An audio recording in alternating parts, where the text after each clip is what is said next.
News and views ಈ ಕಾರ್ಯಕ್ರಮದ ಪ್ರಾಯೋಜಕರು ಐಡಿಯಲ್ ಕೆಫೆ ಮತ್ತು Karnataka educational and charitable trust Heaven rose. ನಮಸ್ಕಾರ, ಇದು ನ್ಯೂಸ್ ಅಂಡ್ ವ್ಯೂಸ್. ನಾನು ತಾರನಾಥ್ ಕಟ್ಟಿ ಕಾಪಿಕಾಡ್. ಈ ದಿವಸದ ಪ್ರಮುಖ ಬೆಳವಣಿಗೆಗಳು ಜೊತೆಗೆ ನಿನ್ನೆಯ ಪ್ರಮುಖ ಸುದ್ದಿಗಳತ್ತ ಒಂದು ಅವಲೋಕನ ಮಾಡುವ ಕಾರ್ಯಕ್ರಮ ಇದು. ಇಡೀ ರಾಜ್ಯವನ್ನೇ ಬೆಚ್ಚಿ ಬೀಳಿಸಿದಂಥ ಮೈಸೂರು ಸಾಮೂಹಿಕ ಅತ್ಯಾಚಾರ ಪ್ರಕರಣ ವಿಚಾರವಾಗಿ ನಿನ್ನೆಯಿಂದ ಒಂದಷ್ಟು ತಳಮಳಗಳು ರಾಜ್ಯಾದ್ಯಂತ ನಡೀತಾ ಉಂಟು.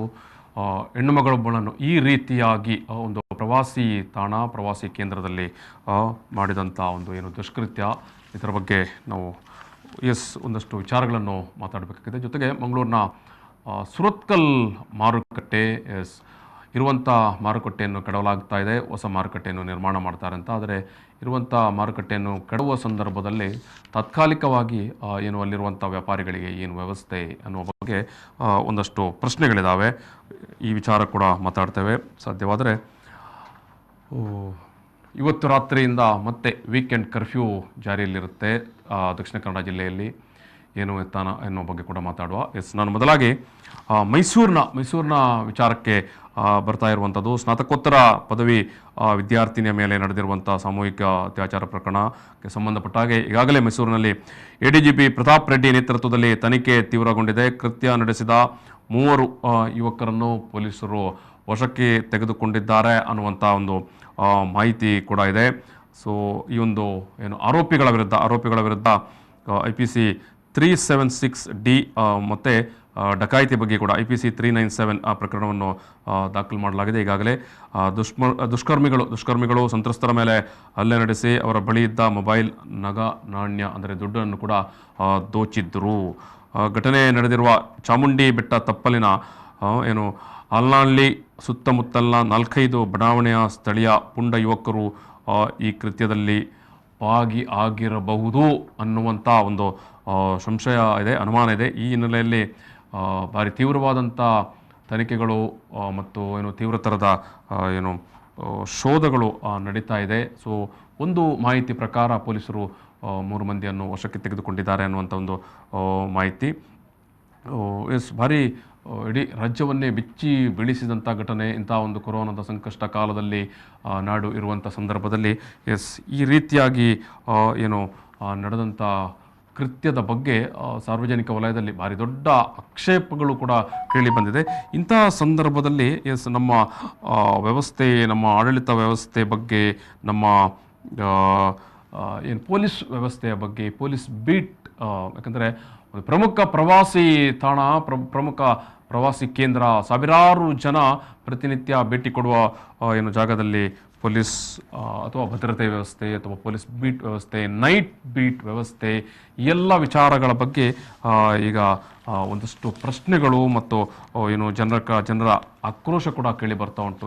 ಏನು ಮಾಡ್ತಾ ಇದ್ರು? ಈಗ ಮಾಮೂಲಿ ಜಾಗ ಅಲ್ಲ ಇದು, ಅದು ಭಾರಿ ದೊಡ್ಡ ಸಂಖ್ಯೆಯಲ್ಲಿ ಪ್ರವಾಸಿಗಳು ಬರ್ತಾ ಇದ್ದಂಥ ಜಾಗ. ಚಾಮುಂಡಿ ಬೆಟ್ಟದ ತಪ್ಪಲಿನ ಪ್ರದೇಶ ಇರ್ಬೋದು ಅಥವಾ ಚಾಮುಂಡಿ ಬೆಟ್ಟಕ್ಕೆ ಇರ್ಬೋದು, ದೊಡ್ಡ ಸಂಖ್ಯೆಯಲ್ಲಿ ಪ್ರವಾಸಿಗರು ಬರ್ತಾ ಇರ್ತಾರೆ.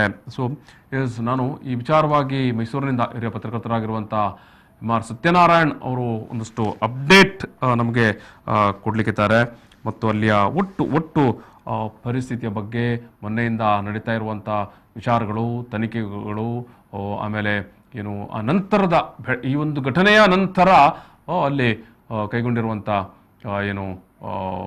ಭದ್ರತೆ ವಿಚಾರ, ಈ ಎಲ್ಲ ವಿಚಾರಗಳನ್ನು ಇವತ್ತು ಅವರು ನಮ್ಮ ಜೊತೆಗೆ ಹಂಚಿಕೊಳ್ಳಿಕ್ಕಿದ್ದಾರೆ. ನಾನು ಈ ಸಂದರ್ಭದಲ್ಲಿ ನಮ್ಮ ಜೊತೆಗೆ ಮೈಸೂರಿನಿಂದ ಹಿರಿಯ ಪತ್ರಕರ್ತರಾಗಿರುವಂಥ MR ಸತ್ಯನಾರಾಯಣ್ ಅವರು ನೇರ ಸಂಪರ್ಕದಲ್ಲಿದ್ದಾರೆ. ಸತ್ಯನಾರಾಯಣ್ ನಮಸ್ಕಾರ.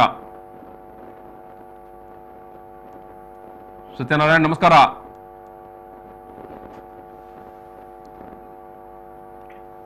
ಸತ್ಯನಾರಾಯಣ್, ಹಲೋ. ಎಸ್, ಕೇಳಿಸ್ತಾ ಇದೆ. ನಾನು ಮಾತಾಡೋದು ಕೇಳಿಸ್ತಾ ಇದೆ ನಿಮ್ಗೆ? ಎಸ್, ಇದು ಸತ್ಯನಾರಾಯಣ್. ಇವಾಗ ನಿನ್ನೆಯ ನಂತರದ ಬೆಳವಣಿಗೆ ಬಗ್ಗೆ ಒಂದು ಸಂಕ್ಷಿಪ್ತವಾಗಿ, ಆಮೇಲೆ ಒಟ್ಟು ಘಟನೆಯನ್ನು ನೀವು ಯಾವ ರೀತಿ ಅವಲೋಕನ ಮಾಡ್ತಾ ಇದ್ದೀರಿ ಅಥವಾ ವಿಶ್ಲೇಷಣೆ ಮಾಡ್ತಾ ಇದ್ದೀರಿ ಈ ಬಗ್ಗೆ ಕೂಡ ಒಂದಷ್ಟು ಇನ್ಪುಟ್ಸ್ ಬೇಕಾಗಿದೆ. ಈಗಾಗಲೇ ಮಾಹಿತಿ ಪ್ರಕಾರ ADGP ಪ್ರತಾಪ್ ರೆಡ್ಡಿ ಅವರ ನೇತೃತ್ವದಲ್ಲೇ ತನಿಖೆ ನಡೀತಾ ಉಂಟು. ಒಂದು 3 ಮಂದಿಯನ್ನು ವಶಕ್ಕೆ ಪಡೆದಿರುವ ಸಾಧ್ಯತೆಗಳು ಅಥವಾ ಕೆಲವು ಕಡೆ 5 ಮಂದಿ ವಶಕ್ಕೆ ಅಂತೆಲ್ಲ ಮಾಹಿತಿಗಳು ಇದ್ದಾವೆ. ಆಮೇಲೆ ನಿನ್ನೆ ದಿವಸ ಶಶಿಕಲಾ ಜೊಲ್ಲೆ ಅವರು ಕೂಡ ಬಂದು ಭೇಟಿ ಕೊಟ್ಟಿದ್ದಾರೆ ಸ್ಥಳಕ್ಕೆ. ಮಹಿಳಾ ಮತ್ತು ಏನು ಇಲ್ಲ ಮೊದಲು ಮಹಿಳಾ ಮತ್ತು ಮಕ್ಕಳ ಕಲ್ಯಾಣ ಇಲಾಖೆ ಸಚಿವರಾಗಿದ್ದರು. ಬಟ್ ಸಂಪುಟದಲ್ಲಿರುವಂಥ ಏಕೈಕ ಮಹಿಳಾ ಸದಸ್ಯರು ಅವರು ಕೂಡ ಬಂದು ಭೇಟಿ ಕೊಟ್ಟಿದ್ದಾರೆ. ಒಂದಷ್ಟು ನಿನ್ನೆ ಮತ್ತು ಇವತ್ತಿನ ಅಪ್ಡೇಟ್ಸ್ ಕೊಟ್ಟು ಆಮೇಲೆ ನಿಮ್ಮ ಒಂದು ಏನು ನೀವು ಆ ಘಟನೆಯ ಬಗ್ಗೆ ಅಲ್ಲಿಯ ಸ್ಥಳೀಯರು ಮತ್ತು ಒಟ್ಟು ವ್ಯವಸ್ಥೆಯ ಬಗ್ಗೆ ಒಂದಷ್ಟು ಅವಲೋಕನಗಳು ಬೇಕಾಗಿದೆ.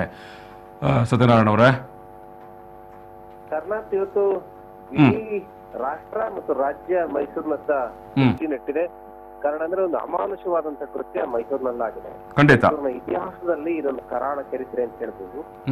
ಇಡೀ ರಾಜ್ಯದಲ್ಲಿ ಇಂತಹ ಪ್ರಕರಣ ಬಹಳ ವಿಶೇಷವಾಗಿ ಕಂಡು ಬರ್ತಾ ಇದೆ. ಅದರಲ್ಲೂ ಸಹ ನಾವು ಸಾಂಸ್ಕೃತಿಕ ರಾಜಧಾನಿ ಮೈಸೂರು ಅಂತೀವಿ, ಕರ್ನಾಟಕ ಪೀಸ್ಫುಲ್ ಸ್ಟೇಟ್ ಅಂತೀವಿ.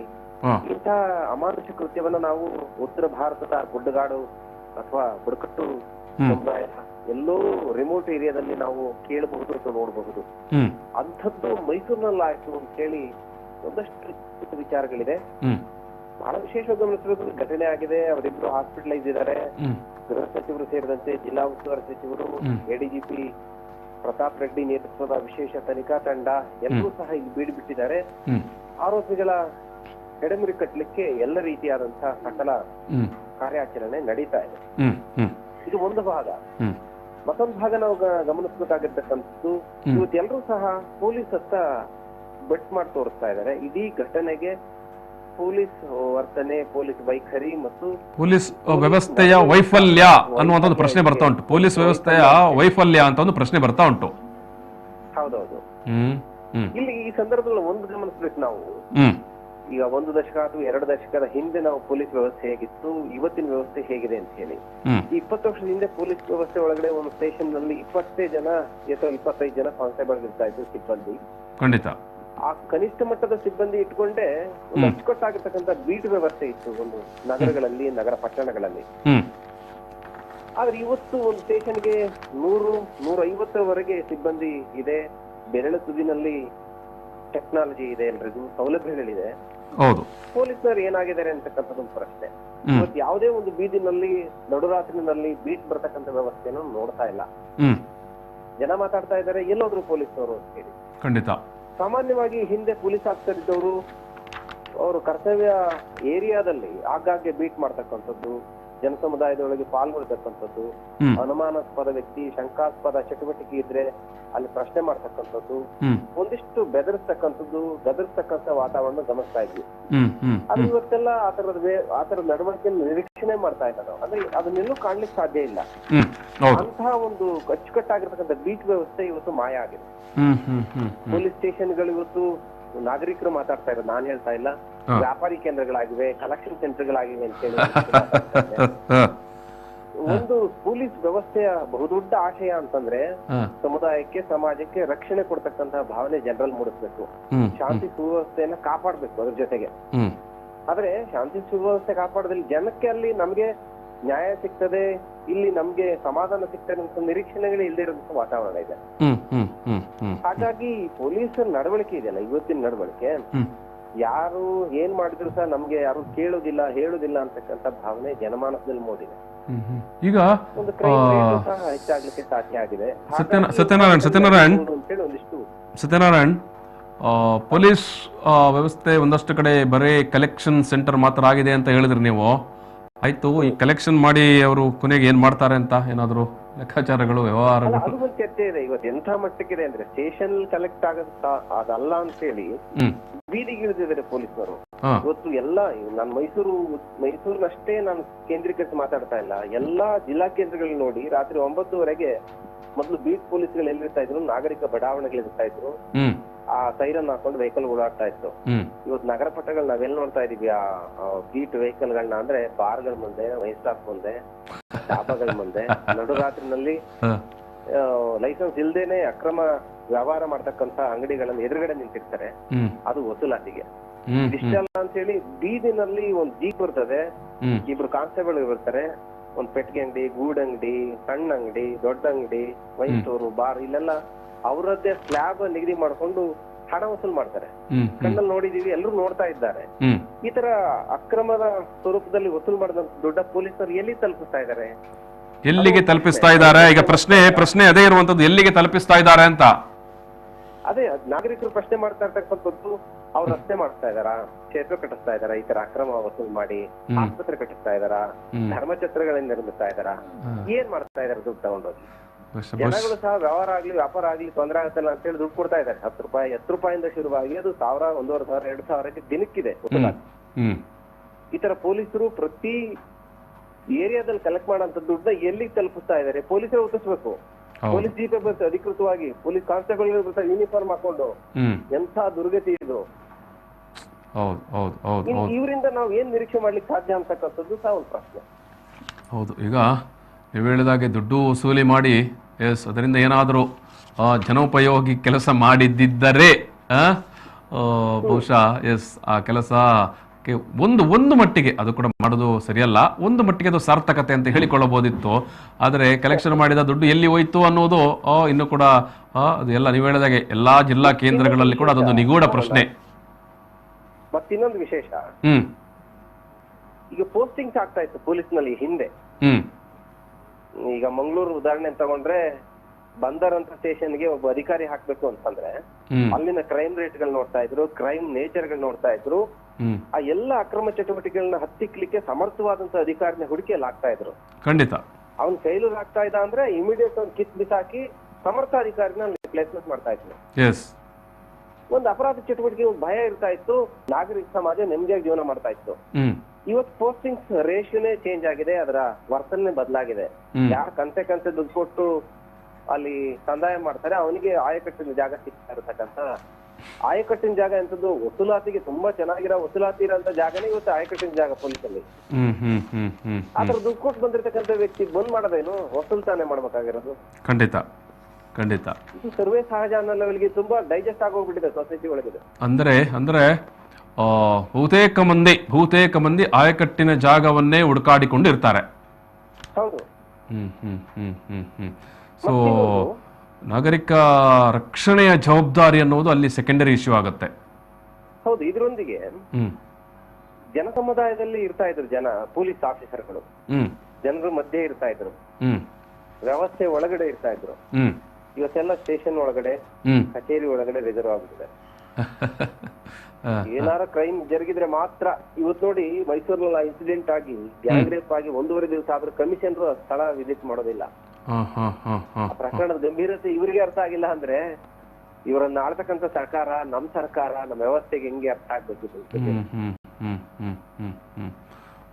ಆ ಗ್ಯಾಂಗ್ ರೇಪ್ ಕೇಸ್ ರಿಜಿಸ್ಟರ್ ಆಗ್ಲಿಕ್ಕೆ 1.5 ದಿವಸ ತಗೋತಾರೆ.